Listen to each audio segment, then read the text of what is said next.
Hi guys, welcome back to the YouTube channel. Before I get into the video, make sure you like and subscribe as it motivates me to do more videos and it also helps the page grow. Listen, today I'm going to be reacting to a video that is very close to my heart. It's about our parents, our grandparents having land back in the motherland and people are just stealing it and it's going to waste. Now shout out to these guys who have a podcast and they talk about different topics in the South Asian community, specifically in the Sikh community, because that's where they're from. But obviously we all have the same problems, challenges and issues in the South Asian community. They go by the name of Indy and DR, or is a doctor, I'm not sure, but let's get into the video. Redeem it, sell it, and bring the money back in. If your parents have passed and you have no connections over there, Give us a question, right? Let me tell you the exact scenario, right? I've seen more land deeds from Punjab than there is actual land in Punjab. So that's so first problem. You're talking to the right person, right? Right. That's because there's a lot of forgeries and stuff like that. Yeah. Okay. But there's now a way to see your land in your pen online. You see, this is the same thing. Obviously, I'm originally Bangladeshi. My parents, were born in Bangladesh, etc. But this is the problem. There's so much corruption. There's so much fraud out there. It's hard to know unless obviously you know the system and you've been there and you know people in your village or in the town or whatever your setup is. People can just take your land and they can just make stuff up. You just pay someone X amount of money. Next thing you know, they're trying to claim your land. It's all long. And then you tell him, but that's Dad, I don't know F all about that country. I ain't got time to go and walk around the courts every week in that country. I have a life here. I can't take more than 28 days off work, otherwise I get sacked. Oh, actual. So free, when you 5 years ago, I did a TV show like we're doing now on TV with my dad there and me there, and we argued it out live on TV. And I said, Dad, you and your generation, you have to sell your land. And he's like, no, we're not selling. And we had callers coming in saying. But this is the thing, it's very hard to speak to your parents, whether that's your dad, your grandparents, or whoever's in charge of that land, or whoever owns the land. They don't want to sell it. They don't want to sell it. I think it comes to the fact that you went abroad, it's seen as a status symbol to say, oh, you've done well, you've got so much land back home in Bangladesh, Pakistan, India, wherever you are. It's seen as a symbol, as a status, right? And then 9 out of 10 times, people that live in the UK, they're struggling. Their families are struggling. They're living, in small houses, small homes, but then you've got massive landing back home. It doesn't make sense. Your dad's right, but I'd call us coming in and say, you're right. And I was like, you have to sell it. I said, do you know what? Because kids my age, and I'm a guy who goes to India 4 times a year. And you're for the last 2002, and I'm fluent in Punjabi, and I can read my land. That's rare. That's rare. Right. So I'm a very rare, right? Very. Bro, how many people go back home? Realistically, in my lifetime, I've only been 3 times because there's no one there. All my family are either in the UK, America, or in different parts of the world. There's no one there. I can't read the language. I can speak it, but I can't read it. And I don't even know where majority of my assets are back home. Just a quick break from the video. Just wanted to introduce you to a company called Sovereign Lending.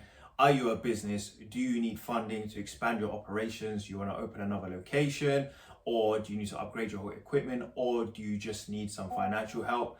These guys do business funding. They help companies secure unsecured loans. So guys, reach out to them. I'll put all the details in the description box below, and you can also see it on the video as well. Now back to the video.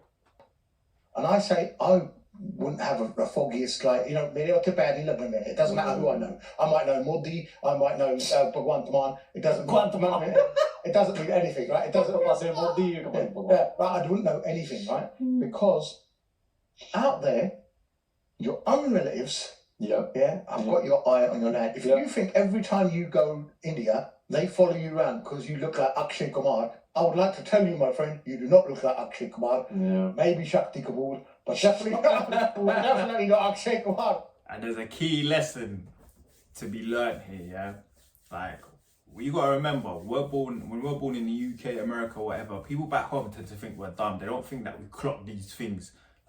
People are around. I'm not saying everyone is like this, but majority of the people, that's how they move. They want to be around you. They want to see how you move. They want to see how you react. They'll test you as well, just to see what can we take advantage of this person. There's quite a couple things that happened to me when I went back home, I'm not gonna go into it into this video, and let me know in the comments if you want me to, but people will try to hustle you so much, you gotta be clued up.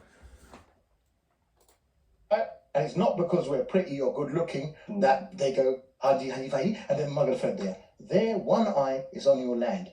They know that you ain't gonna have a clue. They are waiting for your old men to die, and they are waiting then to sit that land. You then go and say to your relatives, they say,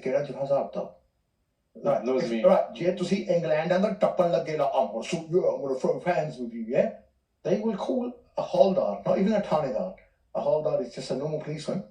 Pay him 10,000. And this is the thing, that's not your country. Wherever you're Indian, Pakistani, Bangladesh, it's not your country. You don't know how the system is run. These people, they live there, they know certain people, they can pay certain people for things to happen to you. And trust me, you don't want to be in that situation. You'll run back home ASAP. That's why you got to make sure you're clued up. You know what's going on. You know what you know, the land that your dad has, your grandparents have, and you know where things are. Because trust me, people are hungry. They'll take your stuff. And a lot of people, they have this warped perception just because you're in the UK, they think that you're some millionaire, gazillionaire. The majority of the people now are struggling.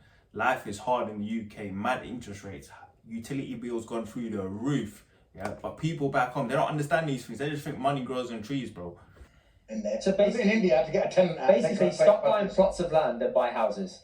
Well, no, but I would say buy flats. But are you saying that because... Not flats, sorry. Buy actual property, not pieces of land. Yeah, I'll tell you what, no, you farming land, what are we going to do on it? Are you going to plant potatoes and go and harvest it? No. No. Well then, whereas a flat will appreciate in value. Yeah. And not. But are you saying that because you go to India so often? Yeah, for me, it's worth it. Also. Because I know, for me, one, I get somewhere to stay. So I've got a flat in London to stay, and I've got a flat in Chandigarh to stay. And nah, I wouldn't do that. If I'm not going there often and I'm not there, whether it's once a year, 2 times a year, I'm not investing there because, bro, the things that can happen there, it's a madness. You buy a house, people can just take the deeds, write someone's name on it, give a little bribe here and there. Next thing you know, it's kalas. If you're there all the time, it's different. It's different. If you go there 2-3 times a year, do what you need to do, that's calm. But in majority of the people's situation, like my situation, bro, I'm not going back there. So I'm going to try to bring that money here and try to do a little hustle with it. I go there 6 times a year. If I didn't go, or if I was going once every 6 years, I'd bring the money over. That's the difference. That's, I think, where you... Yeah, see, this brother knows what he's talking about. He goes 6 times a year, bro. He needs a place to go, to stay there. If you're going once a year, or if you're not even going, bring the money over ASAP. Buy a house in the UK, put it on rent, put it in the S&P 500, or buy a property in Dubai. Do something with that money.